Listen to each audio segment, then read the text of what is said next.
Be it resolved that the U.S. government increase funding to NASA from $17.7 billion to $18.7 billion for the 2013 fiscal year. On July 20th, 1969, millions of children and their parents gathered around the televisions to watch man do what was thought to be impossible. Neil Armstrong and Buzz Aldrin, two U.S. astronauts, walked on the surface of the moon for the very first time. The program that made this possible was NASA, the National Aeronautics and Space Administration. NASA was founded in 1858. Their mission was to send man to outer space, and since then, they have made great strides. NASA brings lots of pride to the United States because of the monumental moments like walking on the moon. On October 1st, 2012, NASA requested $18.7 billion for the 2013 fiscal year. But the U.S. Congress only granted them $17.7 billion. To the average person, this may still seem like a lot of money, but when it comes to the 2013 fiscal year and the U.S. budget, $17.7 billion is only about 0.5% of the $13.8 trillion budget. According to the WhiteHouse.gov, past funding for NASA peaked around 2010 at $18.7 billion, but has slowly decreased since then. If we continue on this trend, it is very likely that in years to come, NASA will be gone.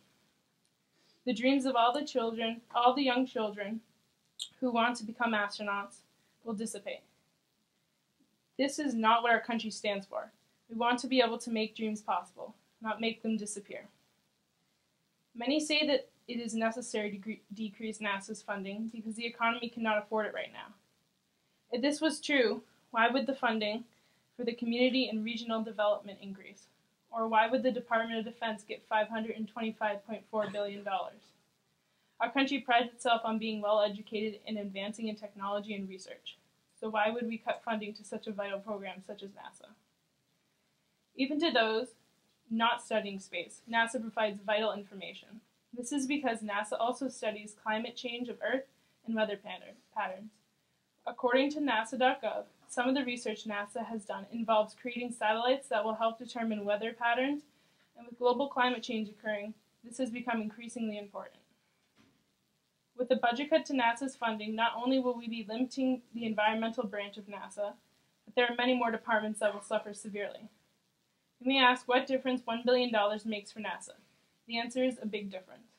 According to the Discovery News, cutting NASA's funding by $1 billion will restrict NASA's planetary science programs. Not having this extra funding will cause the planetary science programs to drop out of the ExoMars missions, which are led by the European Space Agency. The ExoMars missions are focused on launching an orbiter and a drill-touting rover to Mars between the years 2016 and 2018. These missions need to be started now in order to launch during those years. People might say that this is just one mission out of the multiple NASA performs, but this mission is a big step in moving forward to starting a Mars sample return mission, which would ultimately provide information of whether or not there are signs of life on Mars. This would be such an important mission for NASA, because it would help them to understand the Earth a lot more in depth. We know that Earth is not going to last forever. Eventually the sun will die out, and life on Earth will disappear. With this mission, NASA would be able to further their knowledge on whether life can be sustained on other planets, which is extremely important for society to learn about. Another devastating reality NASA has to face with the budget cuts is that the Constellation program will be completely shut down. According to NBC News, the Constellation program was 5 years and $9 billion in the making, before their lack of funding restricted them from continuing. The Constellation program's efforts were working towards building a new Orion spacecraft and an Ares rocket. These new items were going to replace the old space shuttles and send astronauts to the moon. It would be extremely beneficial to send astronauts to the moon again, since technology has advanced so much since we last went. NASA's chief, Charles Bolden, stated that to people who are working on these programs, it is like death in a family. Another reason NASA is really pushing to increase their budget $1 billion is because they want to increase their education department. According to U.S. Senator Jack Rockefeller, children nowadays are too young to remember the many milestones NASA brought to the U.S., so NASA is focusing on educating those children all about the different events. One program NASA uses to educate people of all ages about space is the ISS Live, or the International Space Station Live. The ISS is home to the few astronauts who live in space. The ISS is where they do their experiments and studies. More than 1,200 experiments have been performed on the ISS, and those experiments have been shared with 1,600 scientists throughout the world. The ISS Live is where anybody can go online and interact with the space station and see video clips of what living in space is like, since most of the astronauts who work on the ISS are there for 6 months to a year.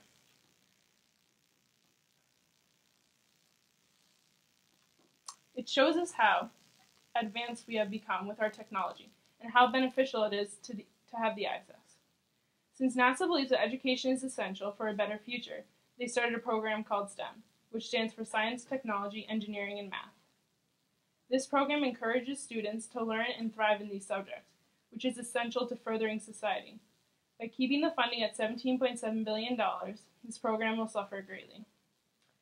In the end, we need to think about the pattern that NASA's funding has fallen into, the pattern of decreasing a little more each year. We cannot allow funding for NASA to continue this way. They have brought the U.S. so much of their historical pride and scientific breakthroughs. With more funding, think about what we could complete now. We cannot strip away the dreams of millions of children to someday walk on the moon. If Neil Armstrong and Buzz Aldrin didn't have the chance to dream about space, would we have ever made it to the moon? According to Darren K. Carlson from Opposing Viewpoints, the average taxpayer only spends $55 per year on NASA.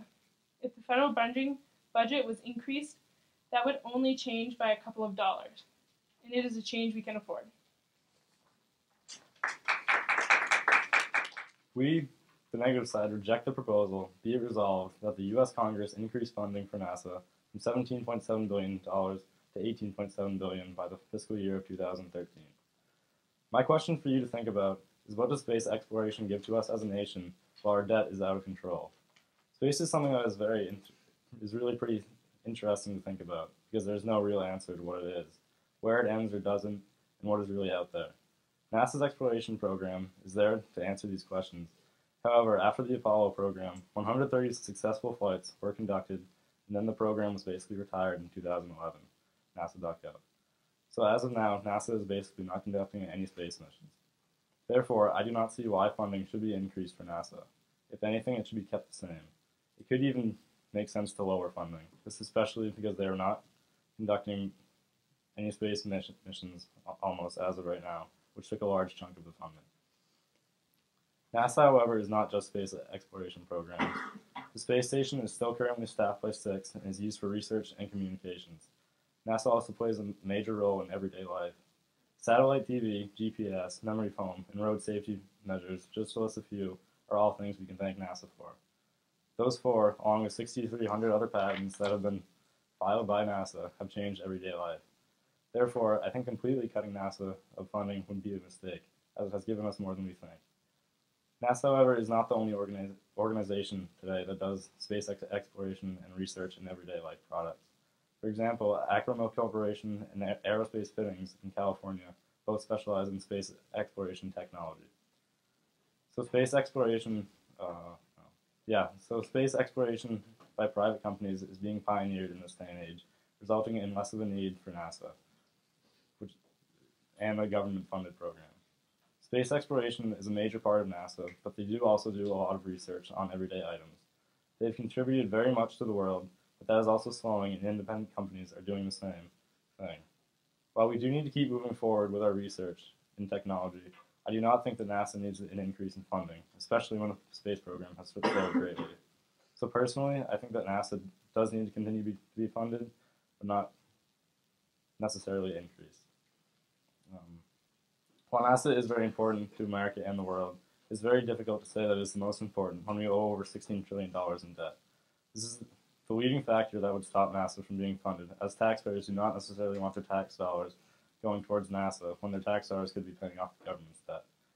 With that much debt, it really does make sense to make cuts where we can, and NASA would be a good option, as it does bring a lot to the table, but maybe not enough to really keep it around.